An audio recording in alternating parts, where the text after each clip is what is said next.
தமிழக வெற்றிகளுக்கு தலைவர் தளபதி விஜய் அவர்கள் தொகுதி வாரியா போனா நல்லா இருக்கும் அப்படின்னு நம்ம நினைக்கிறோம். ஆனா மாவட்ட வாரியா போறப்பயே இவ்வளவு பிரச்சனைகள் இருக்கப்ப தொகுதி வாரியா போனா ஒரு வருஷம் ஆகும் போல. திருச்சியில KN நேருவை கதிகலங்க விட்டுட்டாரு நம்ம தளபதி விஜய் அவர்கள். திருச்சியில நான் இருக்கிற இடம் அதெல்லாம் நடக்காது.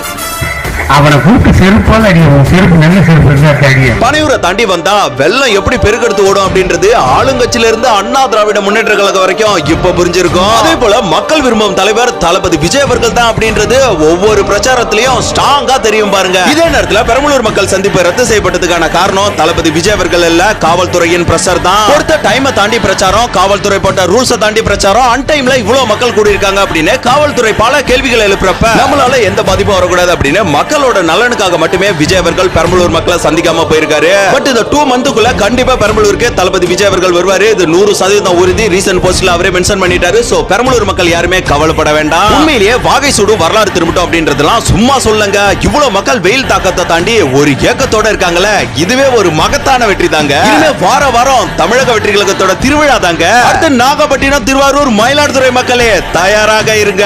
மத்திய மாவட்டத்தை நோக்கி களமாட உங்க விஜய் நான் வரேன். ஒரு நிமிஷம் காய்ஸ், இந்த 3 மாவட்டங்கள்ல மயிலாடுதுறைக்கு போவாரா அப்படின்றது கொஞ்சம் டவுட்ல தான் இருக்கு. 2 மாவட்டங்களுக்கு மட்டும் தான் பிளான் போட்டிருக்காங்க. சோ அதற்கான அப்டேட் வந்து நாளைக்கு வரும். சோ இந்த வீடியோக்கு கீழே பிரச்சாரம் அப்படின்னாலும் இனிமே டிவிக்கே தாண்டா அப்படின்னு மறக்காம கமெண்ட்ல சொல்லிட்டு போங்க.